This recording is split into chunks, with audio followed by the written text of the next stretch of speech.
장동혁 국민의힘 대표 체제 이야기를 좀 해봐야 될 것 같습니다. 오늘 우상호 정무수석과 만났고요. 이재명 대통령이 순방에 돌아오면 순방 성과를 설명하는 초청도 뭐 적절한 시기에 하겠다는 뜻도 밝혔습니다. 이분 대통령은 이렇게 손을 내밀었는데 문제 여야 관계거든요. 네. 정청래 대표와 장동혁 대표 손을 잡을 수 있을까요? 당연히 잡죠. 예. 우선 첫째는 어제 장동혁 대표께서 선출이 되신 다음에 바로 오후 2시에 있는 어떤 뭐 포럼 행사장에 예. 제가 정청래 대표를 대신해서 참석을 하러 갔는데 네. 장동혁 대표께서 선출되자마자 거기를 오신 거예요. 그래 만났죠. 근데 저와 이제 같은 뭐 충청남도의 지역구도 옆에 거의 비슷하고 예. 붙어 있죠. 그리고 또 방송 출연도 같이 패널로 많이 해서 이제 친한 사이인데 그래서 어제 여쭤봤어요. 축하한다고 저는 말씀을 드리면서 앞으로 잘 하셔야 될 텐데 걱정입니다. 그랬더니 저보고 아유 선배님 걱정하지 마십시오. 잘 하겠습니다라고 이야기를 하셨어요. 예. 또 정청래 대표에게도 제가 언제까지 이렇게 할 수 없지 않습니까? 그랬더니 정청래 대표 웃으면서 걱정하지 마십시오라고 말을 했거든요. 결과적으로 전쟁 중에도 물밑 교섭은 있는 것이고 하는 것이잖아요.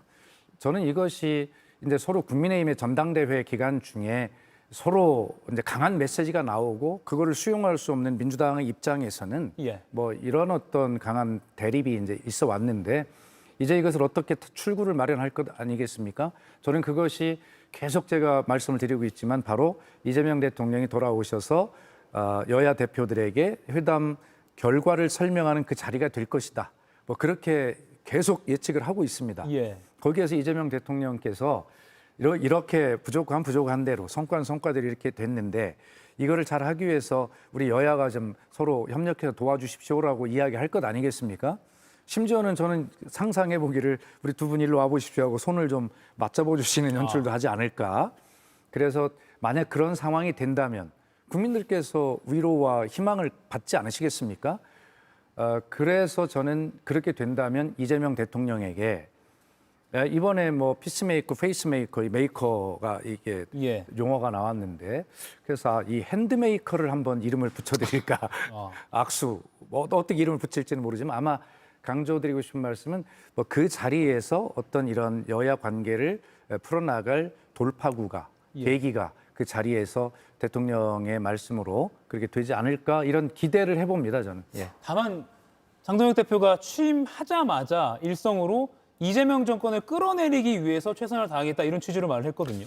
아직 전당대회 그 열기를 그 하기를 예. 아직 못 빼고 있는 거죠. 그러니까 이게 조금 시간이 제가 볼 때는 뭐 많이도 가지 않을 거예요. 정치는 현실이기 때문에 한 일주일만 지나도 더군다나 국회 여대 야서 전국에서 예. 야당은 더 많은 대화 타협을 통해서 자신들의 또 주장과 또 요구를 갖다 관철을 시켜야 되죠. 예. 이재명 대통령 입장에서도 이번에 미국 순방을 마치고 돌아왔지만은 국내에서 국민적 통합과 또 정치적 협치가 얼마나 중요한지 또 상당히 이재명 대통령도 많은 경험을 했을 거예요. 예. 뭐 좀 전에 우리 박성현 이 대변인 같은 경우는 수석 대변인 정청래 대표가 참 당직자 인사 중에서 제일 잘한 게 저런 분들은 이렇게 여야 관계에 있어서도 예. 특히 집권 세력이잖아요.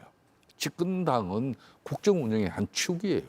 이재명 대통령의 국정 운영이 잘못돼도 민주당이 책임져야 되는 거고 민주당 당대표의 또 오버페이스가 때로는 정부에게 국정이 또 덮이게 할 수도 있는 겁니다. 예. 그런 경험을 이제 앞에 이제 박 수석께서는 뭐 청와대도 오래 계셨고 또 뭐 정치도 많이 했기 때문에 그런 강성의 당대표, 정청래 대표의 이미지를 이제 저는 장동혁 지금 후보 입장에서도 자기도 우리 지층의 강성 지층의 또 지지를 받기 위해서 상당히 선명한 주장, 강한 입장을 견주했지만은 예. 정치는 현실이기 때문에 일정 부분 이게 시간이 가면 갈수록 이제 우리 강성 당원들의 목소리보다는 국민들의 목소리에 더 귀를 기울일 수밖에 없고 이게 또 정청래 당대표든 장동혁 당대표든 결국은 지향점은 자신들의 정치적 평가는 내년 6월 3일 지방선거에서 그 예. 성적표를 가지고 심판을 받는단 말입니다. 그렇기 때문에 결론은 대화 타협을 통해서 이제 새로운 협치 정국을 만들어가는 정치의 패러다임 자체를 한번 이 이 강대 강들이 크게 변화하는 전략적 유연성을 한번 저는 지켜보고 싶어요. 예, 이 발언 한번 짚어볼게요. 오늘 새 지도부가 꾸려지고 나서 국민의힘 첫 최고위원회가 있었는데 김민수 최고위원이요.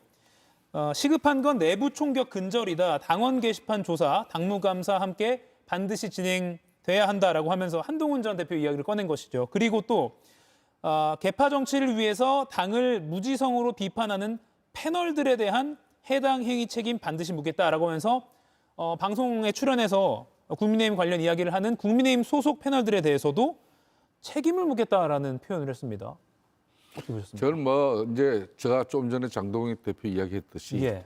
다들 뭐 전당대회에서 전쟁을 치르고 막 이제 최고위원 예. 자리에 앉은 사람 입장에서는 기존의 입장을 그대로 몸에 배어 있는 겁니다. 표심을 반영해야 된다. 그렇습니다. 예. 일정 부분은 그 강성 지지층들의 입장을 갖다 일정 부분 대변해내고 또 그걸 또 나름 소화를 시킬 수밖에 없어요. 그렇지만 정치는 또 상대가 있는 것이고 예. 또 우리 당원들도 물론 뜻도 존중하고 중요하게 또 여러 가지 또 고려를 해야 되겠지만은 결국은 국민의힘은 제1야당으로서 국민적 신뢰를 확보하지 않은 야당의 목소리는 공허할 뿐이에요. 예. 더군다나 여대 야소 이 전국에서 이 야당이 국민적 지지를 등에 엎어야 이재명 대통령의 국정 운영에 정확한 이 견제도 이루어지는 거고 또 비판도 이루어지는 거고 또 거대 입법 권력 민당을 대응도 할 수 있는 거예요. 예. 그런 측면에서 이제 지금은 초창기는 제가 볼 때는 당 대표도 그렇고 최고위원들도 그렇고 전장터에서 자신들의 지지해준 그 사람들을 생각해 할 수밖에 없지만은 예. 시간이 지날수록 결국은 통합해야 되는 것이고 또 함께 가는 길을 모색할 수밖에 없습니다. 시간이 지나면 해결될 수 있다. 국민의힘 내분 상황. 상대당에서는 어떻게 보십니까? 그렇게 낙관적으로 보이지는 않습니다. 예. 결과적으로 이게 대한민국 정치에 큰 새로운 흐름이 나타나고 있다 저는 이렇게 보는데 예. 우리 김성태 의원님만큼 제가 정치는 하지 않았습니다만 지금 유럽 정치가 극우 정당이 득세를 하다못해 집권을 하고 있지 않습니까? 이런 흐름을 보면 전 세계적 흐름 속에서 우리가 예를 들어 지금 우리나라에도 극우 정치가 출현하고 있는 것은 아닌가 본격적으로 예. 이런 생각을 해보고 김성태 의원님께서는 이 전당대회의 어떤 관성 흐름이 아직 식지 않아서 강성 지지층을 상대로 한 메시지가 나오고 있다고 말씀하셨습니다만 조금만 더 지켜보면 이게 정말 극우의 어떤 흐름이 나타나고 있는 것 아닐까라고 하는 것을 판단해봐야 되는 굉장히 중요한 이 정치적 흐름의 어떤 에 있다고 저는 그렇게 개인적으로 보고 있어요. 그래서 결과적으로는 저는 생각이 개인적으로 건강한 좌우의 연합으로 극우 정치의 등장을 막아내야 되는 그러한 시점에 있는 것이 아닌가 이렇게 보거든요. 예. 그런 측면에서 국민의힘의 어떤 분열이 아니라 쉽게 하면 변화, 분할이라고 한번 보십시다. 예. 안에서의 정계 개편 정도는 아니겠으나 뭐 그런 것들도 사실은 저는 개인적으로 점쳐봅니다. 예. 아직 뭐 제가 정치 연륜이 짧아 잘 모르겠습니다만 그런 측면에서 보면 이 흐름이 김성태 의원님의 진단대로 소망대로 이렇게 짧게 끝날까라는 것에 대해서 저는 걱정이 있어요. 예.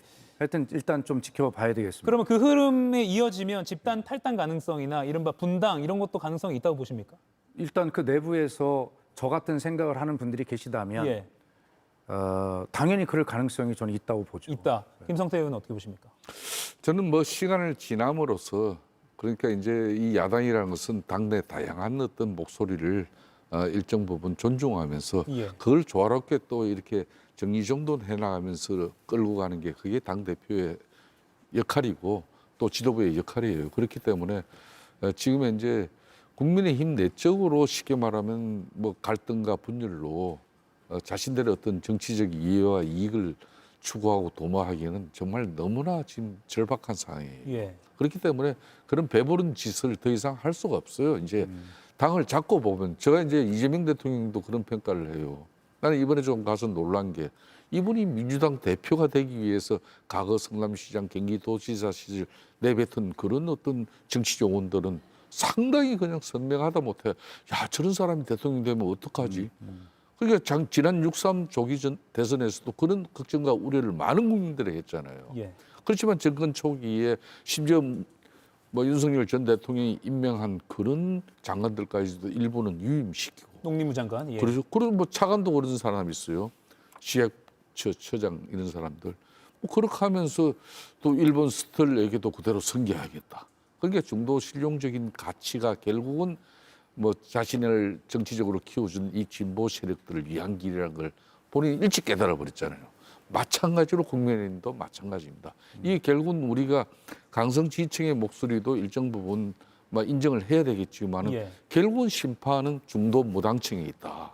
이 중도 무당층에 소그룹 있는 그런 제1야당이 되기 위해서는 우리가 어떻게 변화돼야 되는가. 그걸 너무나 잘 알 거예요. 예. 지난 8월 20일 날 이제 신임 지도부를 이제 관저로 10초 초청해서 남았습니다. 이제 만찬을 했잖아요. 예. 그때 이재명 대통령이 했던 말이 기억에 남는데 저는 단기 평가를 받는 그런 자리가 아니라 5년의 결과를 가지고 평가를 받는 자리라는 말씀이 기억에 남습니다. 예, 그게 맞는 알겠습니다. 이야기입니다. 두 분이 국내 정치권에 대해서 하실 말씀이 많은데 다음 주에 또 기약을 해보도록 하겠습니다. 박수현 민주당 의원, 김성태 전 국민의힘 원내대표였습니다. 고맙습니다. 이가혁 라이브를 시청해 주셔서 고맙습니다. 이가혁 라이브는 평일 오후 5시 TV와 유튜브로 실시간으로도 함께 하실 수 있습니다.